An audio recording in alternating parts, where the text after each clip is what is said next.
शं वरुणः शन्नो भवत्पर्यमा शन्न इन्द्रो बृहस्पतिः शन्नो विष्णुरुक्रमः ॐ शान्ति शान्ति शान्तिः।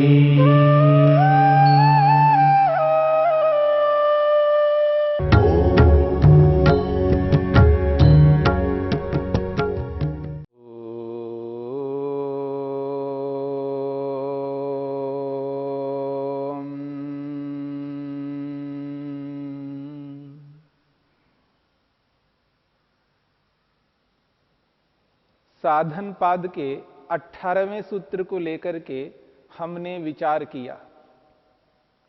दृश्य किसे कहते हैं, इस बात को लेकर के महर्षि पतंजलि ने सूत्र के रूप में स्पष्ट किया है। दृश्य क्या है? दृश्य के 3 विशेषणों को प्रस्तुत करते हुए वो कहते हैं, प्रकाश क्रिया स्थितिशीलम दृश्यम एक विशेषण, भूतेन्द्रियात्मकम दृश्यम दूसरा विशेषण, भोगापवर्गार्थम दृश्यम ये तीसरा विशेषण है। दृश्य के स्वरूप को स्पष्ट करते हुए महर्षि पतंजलि ने 3 विशेषणों को देकर के स्पष्ट किया है दृश्य किसे कहते हैं। दृश्य के दूसरे विशेषण को स्पष्ट किया है भूतेन्द्रियात्मकम। भूत स्वरूप और इंद्रिय स्वरूप दृश्य है। वह भूत स्वरूप क्या है, वो इंद्रिय स्वरूप क्या है, इसको विस्तार से कहा नहीं है। संक्षेप से कहा है भूत स्वरूप और इंद्रिय स्वरूप। अब इस दृश्य को विस्तार से कहने के लिए, दृश्य के विस्तार कितना है, इस विस्तार को बताने के लिए 19वां सूत्र है। 19वें सूत्र में महर्षि ने इस दृश्य के विस्तार को समझाया है, भेद करके स्पष्ट किया है। महर्षि वेदव्यास ने इस 19वें सूत्र की भूमिका में स्पष्ट करते हैं, गुणानाम दृश्यानाम गुणानाम स्वरूप भेद अवधारणार्थम इदम आरभ्यते। वो कहते हैं दृश्यानाम गुणानाम, जो सत्व रज तम रूपी 3 तत्वों वाला समुदाय है, जो दृश्य के रूप में आज उपस्थित है, जिसको हम देख पा रहे हैं संसार के रूप में, ब्रह्मांड के रूप में। तो दृश्यानाम गुणानाम, दृश्य के रूप में उपस्थित हुआ जो गुणों का समुदाय है, स्वरूप भेद अवधारणार्थम, इस दृश्य के स्वरूप को भेद करने के लिए, इनके तत्वों को पृथक पृथक करके बताने के लिए इदम आरभ्यते, इस सूत्र को 19वें सूत्र को प्रारंभ किया जाता है। महर्षि कहते हैं जो सत्वरज तम 3 तत्व हैं, 3 गुण हैं, जो कि दृश्य के रूप में परिवर्तित हुआ है, और इस दृश्य का जो भेद है कितना विस्तार को प्राप्त हुआ है, उसको बताने के लिए 19वें सूत्र को प्रस्तुत किया है। महर्षि पतंजलि कहते हैं विशेष अविशेष लिंग मात्र अलिंगानी गुण पर्वाणी। विशेषाविशेष लिंग मात्र अलिंगानी गुण पर्वाणी, ये 19वां सूत्र है। इस सूत्र में दृश्य के भेद को स्पष्ट किया है, दृश्य के विस्तार को स्पष्ट किया है। सूत्र का अंतिम पद है गुण पर्वाणि। गुण सत्वरज तम है और परु कहते हैं विभाग को। जैसे गन्ना होता है, उसके पोर होते हैं, उसके विभाग होते हैं, ठीक इसी प्रकार ये जो सत्वरज तम रूपी प्रकृति है, इसके पोर है, इसके विभाग हैं। गुण पर्वाणि, गुणों के जो पर्व है, विभाग है, वो 4 प्रकार के हैं। दृश्य के रूप में ये जो अभिव्यक्त संसार है, इस संसार के 4 स्वरूप है, 4 भेद है। पहला भेद है विशेष, उसका नाम दिया है। दृश्य का एक स्वरूप है विशेष, वो विशेष है। कुछ ऐसे पदार्थ हैं जिनको विशेष कहा जाता है। वो कौन से हैं, इस पर हम विचार करेंगे। पहला भेद दिया है विशेष और दूसरा भेद दिया है अविशेष। उसका नाम है अविशेष, जो विशेष नहीं है, उसका नाम दिया है अविशेष। तीसरा विभाग है लिंग मात्र, उसका नाम है लिंग मात्र। और चौथा विभाग है अलिंग, चौथा विभाग अलिंग, उसका नाम है अलिंग, जो लिंग नहीं है, वो अलिंग है। तो जो 4 विभाग बताए हैं, विशेष, अविशेष, लिंग मात्र और अलिंग, ये गुणों के 4 विभाग हुए हैं। इसलिए महर्षि पतंजलि कहते हैं विशेषाविशेष लिंग मात्र अलिंगानी गुण पर्वाणि। इस प्रकार से इस संपूर्ण दृश्य के 4 विभाग बता करके उसको स्पष्ट किया है। महर्षि वेदव्यास ने इस सूत्र की व्याख्या की है और उस व्याख्या में स्पष्ट किया है विशेष क्या है, अविशेष क्या है, लिंग मात्र क्या है और अलिंग क्या है। इस बात को समझने का प्रयत्न करना है।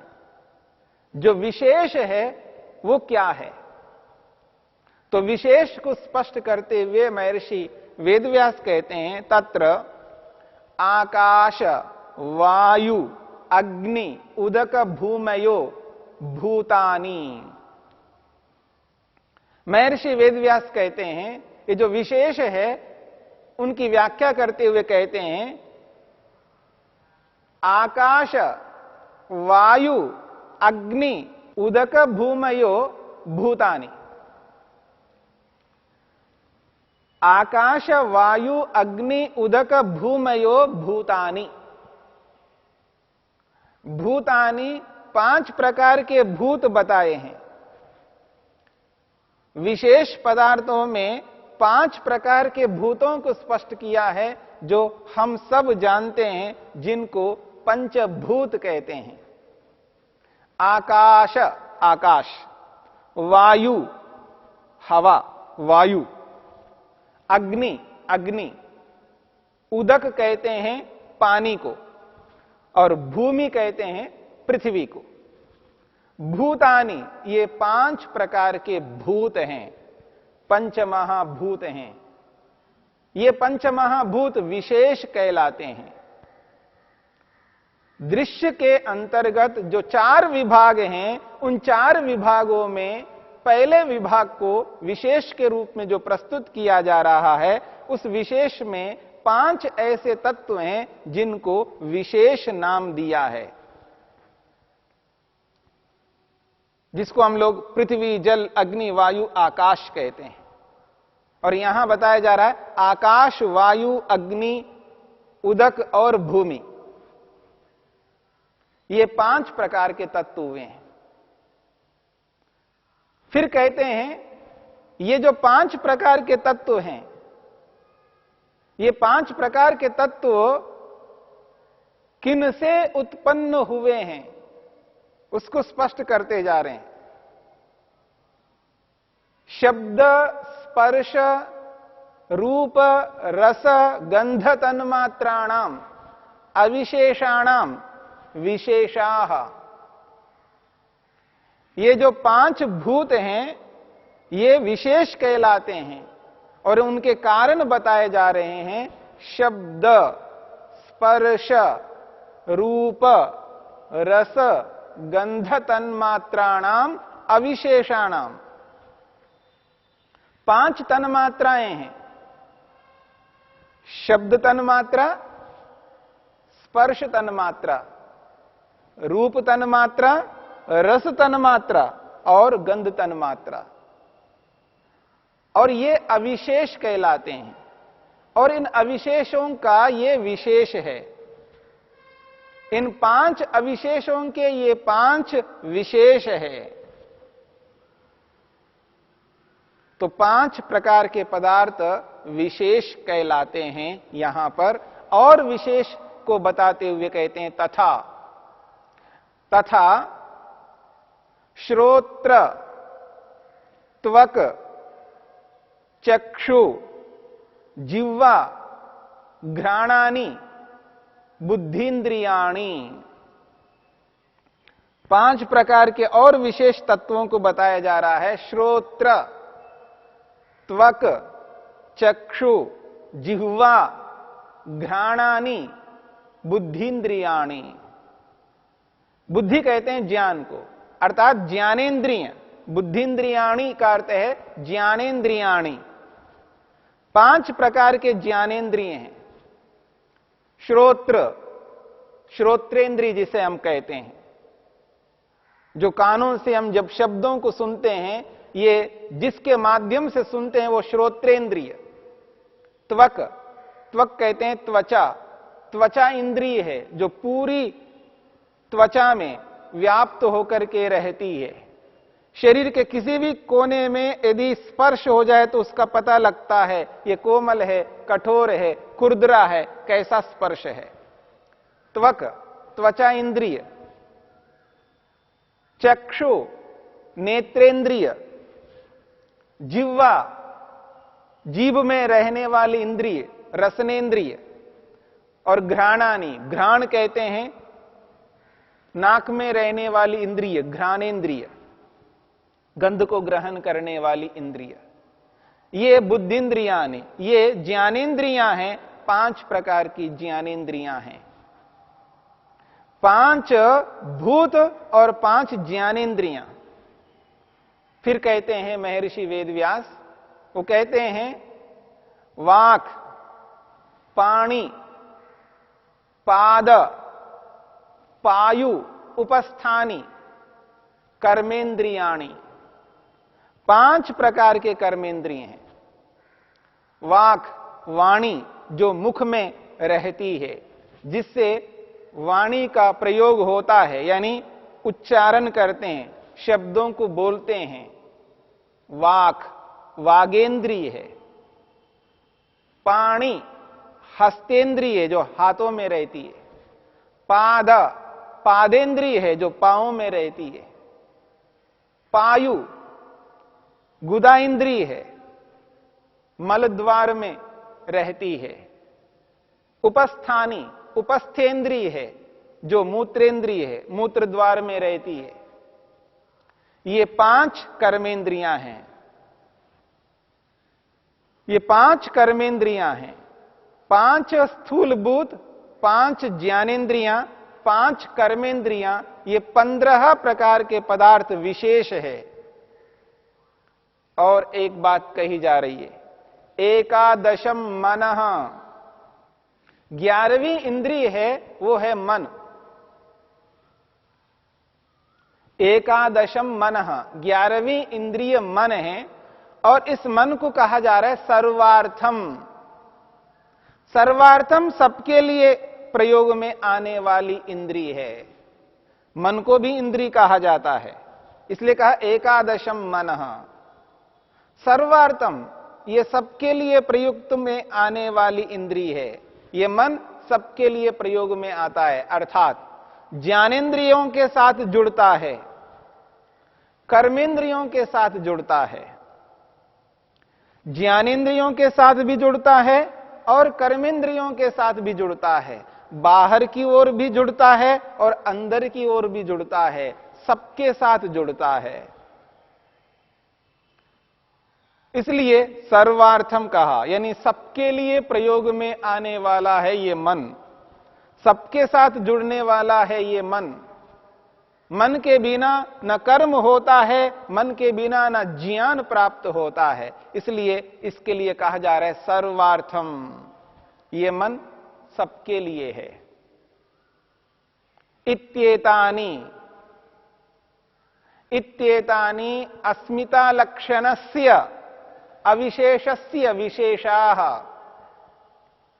ये कहा जा रहा है इत्येतानि, ये जो 11 प्रकार की इंद्रियां बताइए, 5 ज्ञानेंद्रियां, 5 कर्मेंद्रियां, इन 10 इंद्रियों और 11वीं इंद्रिय मन, इन 11 पदार्थों को, इत्येतानि, ये 11 प्रकार के पदार्थ, अस्मिता लक्षणस्य अविशेषस्य विशेषाः, अस्मिता लक्षण वाली अविशेष वस्तु यानी अहंकार, अस्मिता कहते हैं अहंकार।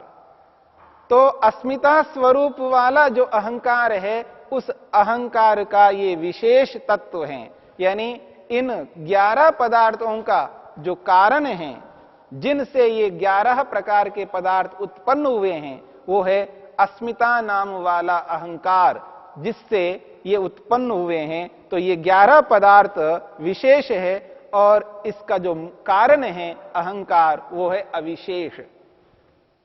इसलिए कहा इत्येतानि अस्मिता लक्षणस्य अविशेषस्य विशेषाः।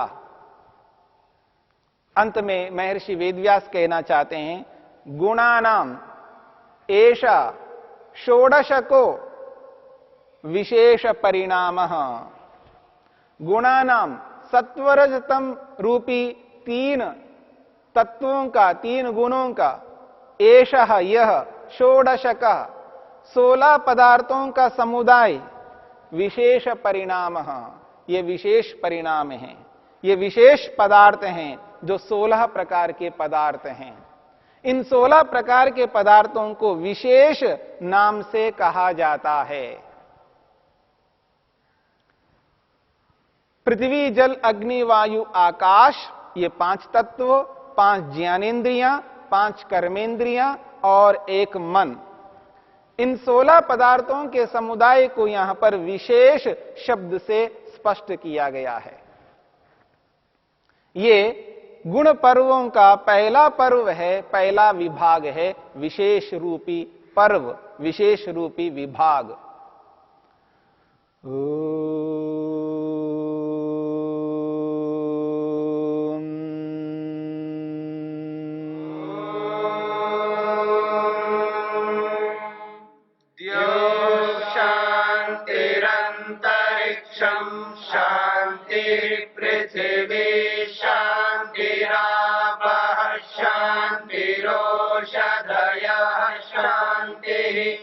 वनस्पतयः शान्तिर्विश्वे देवा शान्तिर्ब्रह्म शान्ति सर्वं शान्ति शान्तिरेव शान्ति शान्ति।